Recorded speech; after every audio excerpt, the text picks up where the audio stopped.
In 1986, Nintendo revolutionized the action platformer genre on the NES with Metroid, which attracted a host of fans for its unique gameplay.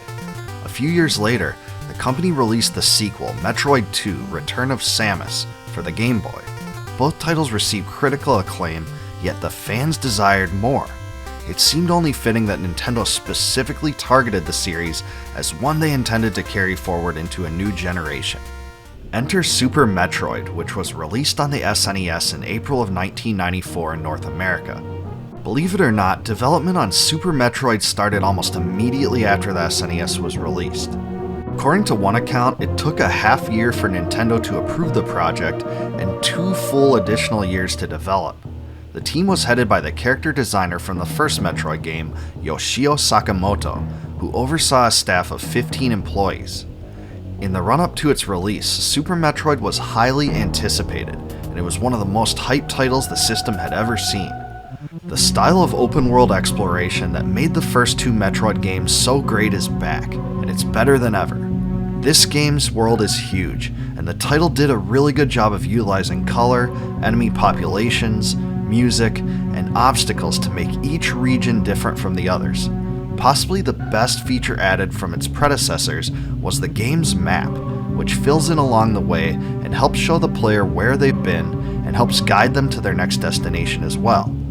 This was a great way to keep the exploration theme going while still providing a little more direction. If you only played the original Metroid game, I'd say the first thing you'll notice about this one is how dark it is. You can see this from the colors and backgrounds, and the game really has an ominous theme. The developers could have gone several different directions with this game, but I think they made the right choice here. Also, there are several different throwbacks to the original Metroid that greeted hardcore fans, and it was a delight to see them play out. One example is the usage of some of the same areas from the first game, which was so fun to see again in the 16-bit era. Another way in which the game invokes nostalgia is through the pedestals known as Chozo statues. They can be found holding the most important items in the game, but they can also be used to carry Samus into hidden passages or help her remove various hurdles.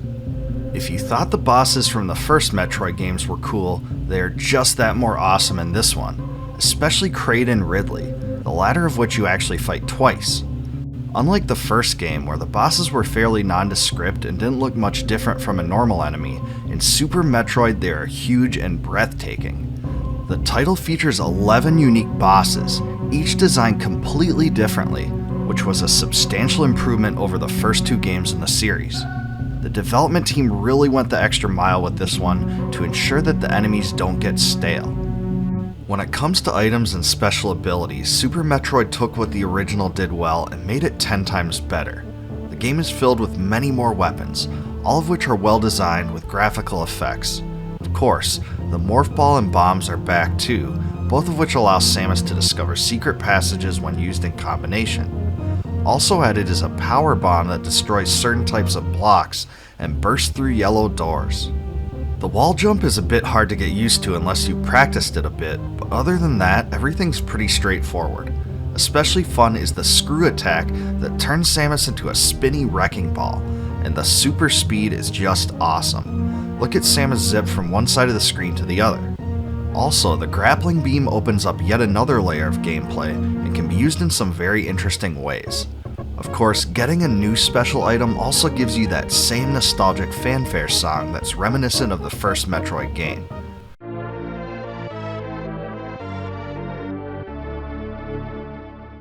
I'd be totally remiss if I didn't point out how great the soundtrack for Super Metroid is. In my mind, the single factor that makes it so awesome is its uniqueness. It's completely distinct in the world of gaming scores because it's ambient oriented, relying on environmental sounds rather than the melodic approach you find in other games. This one is loaded with haunting sounds that are intended to leave an impression with the player.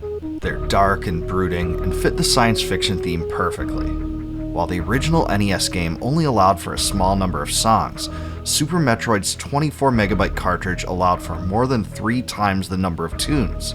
Some highlights for me were the main theme and Brinstar's Red Soil theme, but really the score as a whole is fantastic. Super Metroid was marketed very well by Nintendo in North America, and it got one of those prototypical 90s over-the-top commercials. Check this out.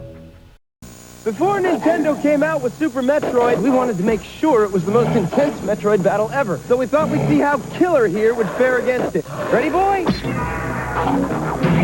That's 24 megs worth of weapons, worlds, and weirdos old Killer's up against. Nintendo's biggest game ever. He's a big boy. He can handle it. Well, let's see how he did.